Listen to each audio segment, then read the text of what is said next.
Monsieur le ministre, merci de répondre aux questions de iTélé. Vous avez participé à une réunion, notamment avec John Kerry, avec Jean-Marc Ayrault sur la Syrie.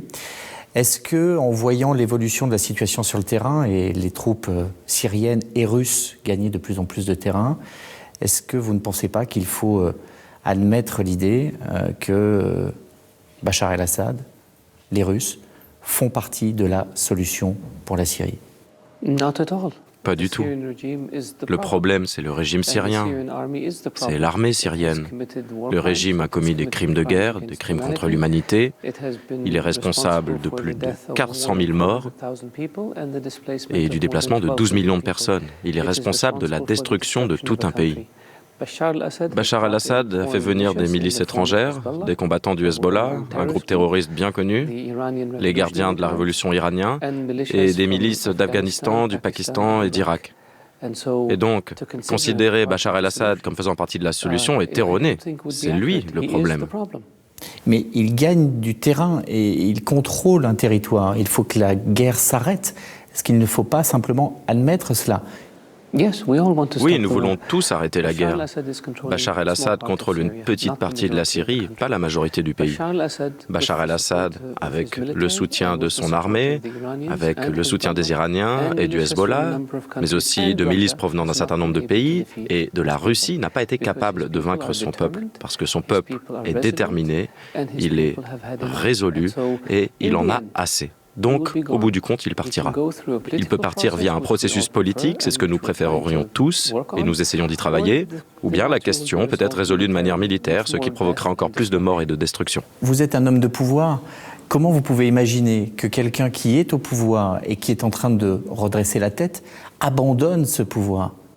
Un président qui contrôle moins de la moitié du pays n'est pas un président fort. La seule différence entre la position des pays alliés, que j'ai rencontrés ici à Paris, et celle de la Russie, c'est que nous pensons que Bachar el-Assad doit partir dans le cadre d'une transition, alors que les Russes pensent qu'Assad doit partir à la suite d'élections. Mais comment peut-il partir ?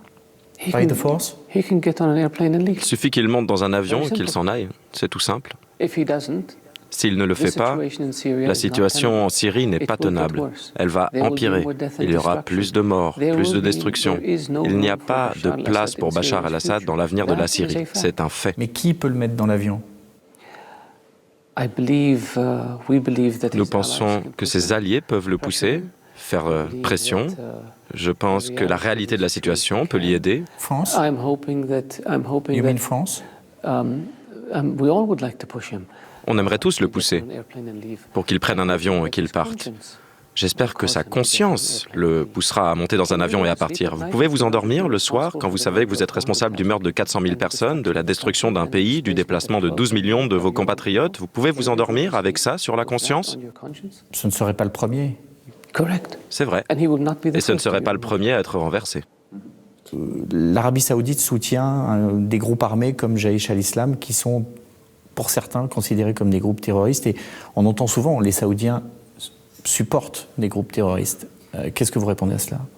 Pour ce qui est du terrorisme en général, nous sommes tous des victimes du terrorisme. Les terroristes nous attaquent, donc comment pourrions-nous les soutenir ? Nous avons pris des mesures très fermes contre le terrorisme et l'extrémisme et leur financement à l'intérieur et à l'extérieur du royaume saoudien. Nous coopérons avec de nombreux pays, y compris la France.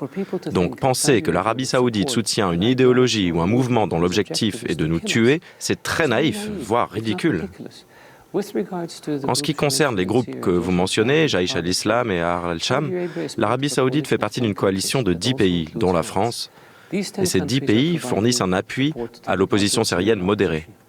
Nous avons pris la décision, tous ensemble, il y a plusieurs années, que nous déciderions des groupes que nous soutiendrions et de ceux que nous n'aiderions pas. Nous apportons ce soutien tous ensemble. Il n'y a pas d'initiative isolée. Nous, l'Arabie saoudite, nous n'aidons pas de groupes individuels. Tout passe par la coordination avec nos alliés, dont la France.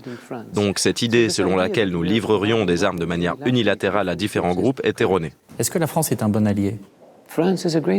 La France est un très bon allié. C'est un partenaire historique de l'Arabie saoudite. Les positions de la France sur le Moyen-Orient sont remarquables. Le choix de soutenir l'opposition syrienne est très courageux et est avant tout fondé sur des principes. La France est un excellent partenaire commercial de l'Arabie saoudite. C'est aussi un partenaire culturel d'importance. Vous pensez que la France vous aime ou qu'elle aime votre argent ? Je ne crois pas que les Français soient un peuple matérialiste. Je pense que l'histoire de la France et du Moyen-Orient remonte à plusieurs centaines d'années. Je pense qu'il existe des affinités culturelles entre la France et le Moyen-Orient.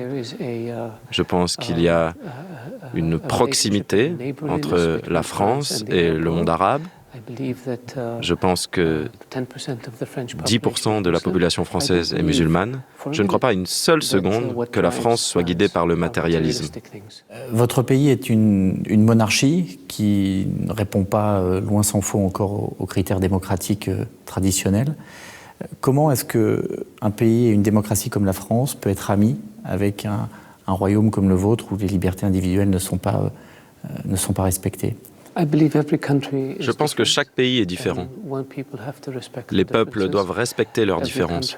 Chaque pays évolue à un rythme différent. Il y a 70-80 ans, le royaume d'Arabie saoudite était un désert. Nous n'avions pas d'institutions de gouvernement, pas de routes, pas d'écoles, pas d'hôpitaux. Et nous avons construit tout cela. En 1960, il n'y avait pas d'école pour les filles. Aujourd'hui, 55% des étudiants à l'université sont des femmes. Nous n'avions pas d'assemblée consultative, comparable à un parlement, jusqu'au début des années 1990. Aujourd'hui, 20% des membres de l'Assemblée sont des femmes. Et donc, notre pays se développe, il progresse. Il progresse à la fois sur le plan économique, social, politique, et c'est quelque chose qu'il faut respecter. On fait cette interview dans un salon qui s'appelle le salon Louis XIII. En France, la monarchie, sans doute parce qu'elle ne s'est pas réformée assez vite, a été balayée par une révolution. Est-ce que vous avez peur d'une révolution aussi chez vous ? Pas du tout. La Révolution française a éclaté parce que le peuple avait faim et que la reine lui a dit de manger de la brioche. En Arabie saoudite, ces choses-là n'arrivent pas. Nous développons notre pays, nous le bâtissons, nous répondons aux besoins de nos citoyens. Et notre pays est en évolution constante, il n'est pas statique, comme je l'ai dit précédemment. Au cours des 70 dernières années, je crois qu'aucun pays du monde n'a connu autant de transformations que l'Arabie saoudite. Merci beaucoup pour cette interview sur iTélé.